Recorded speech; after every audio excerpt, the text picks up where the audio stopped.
여기 계신 분들 대부분 은행에 예금 계좌 아니면 적금 계좌 만들어 보셨잖아요. 네. 어땠습니까? 거의 그렇게 쓰죠. 잘 알지도 못하기도 하지만 일단 갖고 있는 게 망하지는 않을 것 같은. 독일에 옛날에 있을 때 진짜 이자 별로 없었거든요. 거의 막 0.1, 0.2 아니면 거의 0.0이었는데 한국 오니까 그래도 몇 년 전까지만 해도 뭐 한 2.5, 2.6 정도 줬던 것 같은데 요즘 뭐 0.9, 1% 안 되니까 확실히 많이 낮아졌구나라는 생각 많이 했었어요. 다니엘 씨가 말씀 주신 것처럼 우리나라도 이제 저금리 기조가 계속 들어서면서 예금을 해도 특별히 뭔가 나에게 큰 이득이 된다는 느낌이 맞아요. 대부분 안 되고 네. 그냥 예금 통장을 이렇게 생각하시는 분들이 아마 많으실 거예요. 그냥 돈을 얻다가 놓을 데가 없으니 저장이나 하자라는 개념을 많이 저장도 아니고 약간 기록의 의미인 것 같아요. 기록. 숫자로 표시해 주니까 내가 계산기를 두드릴 필요 없으니까. 네, 그것도 맞네요. 그래서 이렇게 저장이나 기록의 개념으로 통장을 개설하지 저금을 해놓으면 내가 돈이 될 것 같다라고 생각하는 분들 그런 건 이제는 많지 없어요, 않습니다. 진짜.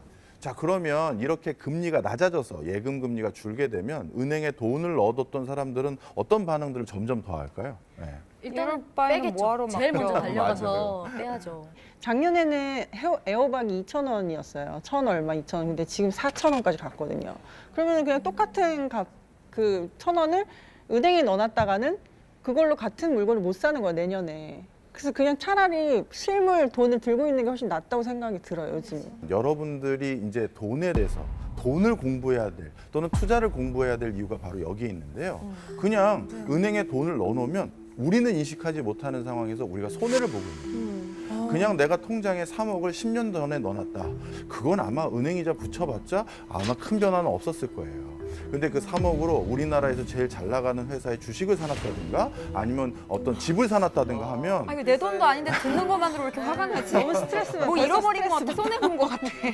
그러니까. 정말 미련하게 저는 가만히 놔두는 스타일이거든요. 욕심 부리면 오히려 탈난다 손해본다. 이런 말을 많이 들어가지고. 저희도 사실 그래요. 네. 정말 그냥 저금하는 사람들이 오히려 훨씬 더 많아요. 그러니까 저도 항상 할머니하고 할아버지한테 받았던 경제관은 적게 쓰고 많이 아끼고 은행 믿고 그냥 겸손하게 살아라 하면은 이제 쌓인다는 약간 그런 얘기만 들어왔죠. 네, 사실 어느 나라도 자신이 가지고 있는 재산에 대해서는 보수적이고 안전지향적인 의사결정을 하려는 사람들이 대부분입니다. 자, 그런데 이렇게 안전지향적인 의사결정만 하면은 다 동의하셨잖아요. 재산 가치가 점점 줄어든다는 걸.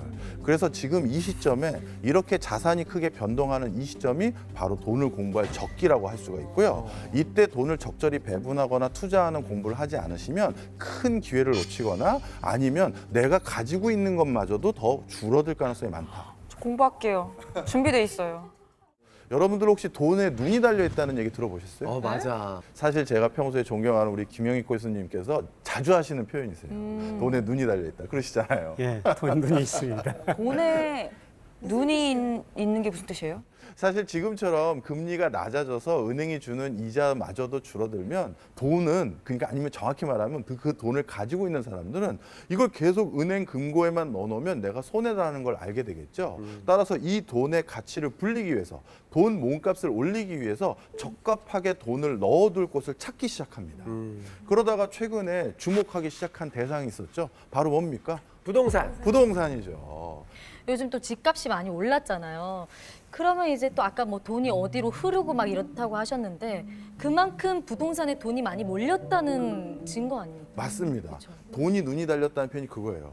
돈이 다 글로 지금 가고 있잖아요. 그러니까 조만간 부동산 가격이 오르겠구나 해서 뒤쫓아서 또 돈이 더 들어가고 그러니까 부동산은 더 오르고 이랬던 거예요. 그런데 최근에는 돈이 몰린 곳이 하나 더 있습니다. 어딜까요? 주식시장. 주식 요즘 엄청 한다던데. 네. 이틀 전에 난리 났었잖아요. K 기업 공모주. 예. 거기서 76조인가를 투자했다고. 오, 정확하게 하시네요. 그러니까 이현희 씨 보니까 주식을 할 생각은 있는 것 같은데 지금. 아니 저는 심지어 했어요. 했었어요? 거기에 청약을 했는데 근데 네. 저까지 그걸 할 만큼 전 국민이 약간 붐처럼 지금 그런 것 같아요. 맞아. 많은 사람들이 지금 주식시장으로 몰려갔다는 거예요. 그럼 왜 이렇게 됐느냐? 지난 3월 달에 코로나 쇼크로 외국인 투자자들은 모두 한국 주식을 팔고 다 나가서 한국 주가가 폭락했었을 때 우리 개인 투자자들이 대거 그 주식을 삽니다. 흔히 우리 동학개미 운동 들어보셨죠? 네. 예, 바로 동학개미 운동이라고 지칭될 만큼 그때 우리 개인 투자자들이 엄청나게 주식을 샀고요. 그 주식을 산 덕분에 지금 주가가 여기까지 올라왔다 해도 과언이 아니에요. 더 이상 이제 떨어지지 않을 것 같으니까 그렇죠. 이때 사놓자 하는 거죠. 3월 달쯤 이게 패닉 아닌 패닉 상태였을 때 신규 계좌 개설을 하신 많은 분들이 있었었거든요. 그분들하고 한번 인터뷰를 했었어요. 죄송하지만 주식을 한 번도 해보신 적이 없다고 하셨는데 근데 하필 왜 이때 이걸 사시나요? 했더니 우리나라를 대표하는 뭐 L그룹, S그룹, H그룹 같은 그런 걸 살 거래요. 왜요? 했더니 만약에 이 회사 주식이 휴지 조각이 되면 어차피 그때는 나만 망한 게 아니라 다 망한 거잖아. 그러면 배 아플 일이 없어. 나라가 이런 생각을 망하니까. 하시더라고요. 망하진 않겠지라는 믿음도 그런 있는 거죠. 거고. 그걸 반대로 얘기하신 거죠. 제일 탄탄하니까. 네, 바로 그런 생각들을 가지고 주식 시장으로 몰려 들어갔던 분들이 많아요. 많아요. 최근 10년 가까이 주식 시장에 관심 있는 개인 투자자들을 통상적으로 저희가 500만 명에서 550만 명 정도 보거든요. 근데 최근엔 저 주식 투자 계좌를 터서 주식 투자를 하겠다는 분들이 700만 명 이상 됐어요. 네. 그야말로 와, 많은 분들의 급증했네요. 관심이 급증한 거죠.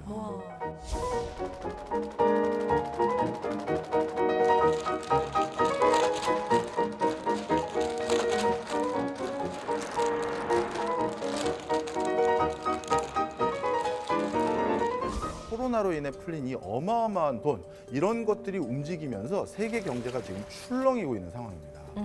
이렇게 변화의 파고가 큰 시기에는 단순히 돈만 움직이는 게 아니라요. 이런 부 자체도 이동하게 되는데요. 그래서 전반적인 돈의 판도가 바뀌게 됩니다. 자, 돈의 판도가 바뀐다는 건 우리가 말하는 글로벌 기업들의 서열, 한국 기업들의 서열만 바뀌는 것이 아니라 우리 개개인, 내 재산의 순위, 옆집보다 내가 부자였는데 갑자기 가난해졌어. 이런 일들도 생길 수가 있다는 거죠. 한 가지 예를 한번 들어볼까요? 2008년 글로벌 금융위기 때 어땠는지 다들 기억하시죠? 그 당시는 사실 우리뿐만 아니라 전 세계적으로 이러다가 전 세계가 같이 망하는 거 아니냐 이런 걱정을 할 정도로 경제 상황이 정말 안 좋았습니다. 그때 오히려 과감한 투자를 하거나 적절한 투자를 해서 승승장구하게 된 기업들이 좀 있습니다. 그 뒤로 기업의 판도가 많이 바뀌었는데요. 한번 세계 기업 브랜드 가치 순위를 한번 보실래요? 보시면 2007년도에는 코카콜라가 전 세계 브랜드 가치가 1등이었습니다. 이랬었는데 2008년도 글로벌 금융위기부터 이 순위가 급격하게 바뀌기 시작하죠. 계속 바뀝니다. 2014년도가 됐었을 때는 아까 좀 전에 글로벌 금융위기가 일어나기 전과는 전혀 다른 기업들이 전 세계 경제를 지배하는 걸로 완전히 탈바꿈됐어요. 우리가 이렇게 부의 이동이 일어나고 자산의 변동이 일어났었을 때 이 흐름을 잘 읽고 그 흐름에 편성하거나 그 흐름을 같이 유도할 수 있다면 오히려 더 큰 기회가 된다는 게 바로 이런 말씀이고요. 얼마 전에 미국의 어떤 부를 대표하는 회사 중에 하나가 엑슨모빌인데 그 엑슨모빌이 미국의 다우존스라는 우량한 회사들만 모아서 집계하는 어떤 통계 지표가 있는데 거기에서 퇴출된다는 충격적인 소식을 한번 들었었습니다. 제가 더 충격적인 소식은 우리 독일 기업 중에 하나 있었어요. 제가 유럽 출장을 가거나 했었을 때 항상 이용하던 정말 애용했던 항공사인 루프트한자. 루프트한자가 얼마 전에 국영화가 됐다고 들었어요. 그 논란이 되게 한참 뉴스에 있었어요. 이제 그냥 공기업으로 만들어야 되느냐 아니면 파산될 것 같아서. 네. 자, 지금 이렇게 한 국가를 대표하는 기업들, 전 세계를 호령했던 기업들이 국유화가 되거나 아니면 그 어떤 반열에서 탈락하는 그런 일들이 생기기 시작했다. 이렇게 보시면 되겠습니다. 자, 우리나라에서도 코로나 위기로 인해서 부의 이동이 어김없이 진행되고 있습니다.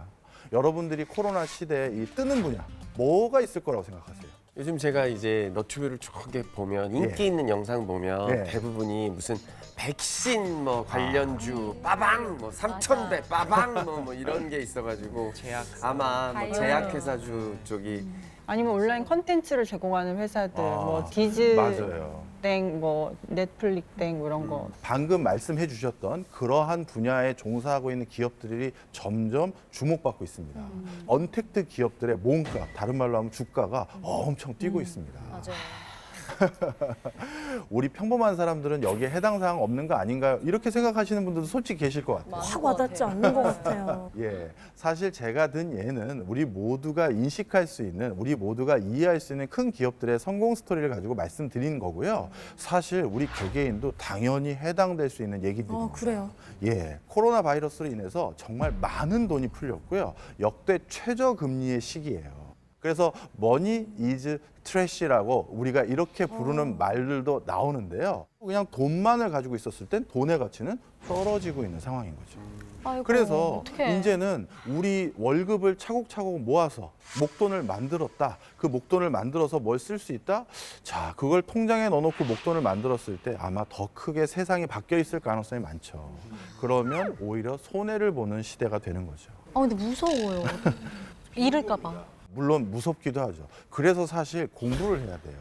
우리가 이런 투자 공부, 돈 공부를 하는 이유는요. 돈 공부를 하면 남다른 성공을 하겠다라는 건 아니에요. 돈 공부를 하면 큰 실패를 막는 겁니다. 네. 코로나가 날 공부를 시키네. 이 초저금리 시대에 우리의 생존 전략은 어떻게 보면 내가 가지고 있는 재산 가치를 더욱더 늘리는 거는 더 좋지만 최소한 줄어들진 않게 만들기 위해서는 지금 부가 어느 쪽으로 움직이고 있고 돈의 흐름이 어디로 흘러가는지 주의 깊게 살펴보고 투자를 한다면 지금 이 정확하게 알고 투자하는 이때가 오히려 위기가 아니라 기회가 될 수도 있다. 내가 노후에 늦게까지도 행복하게 살 수 있는 방법을 찾으려면 바로 월급 아니라 이게 굳이 코로나 때문이 아니라요. 앞으로는 월급을 잘 굴리는 방법, 돈을 어디다 잘 넣어야 되는 방법, 내 재산이 어떻게 이동해 가는지를 알아보는 방법들이 무엇보다 필요하다. 그래서 우리가 살아남기 위해서는 결국 투자가 답이다. 저는 이렇게 말씀드립니다. 투자가 답이다.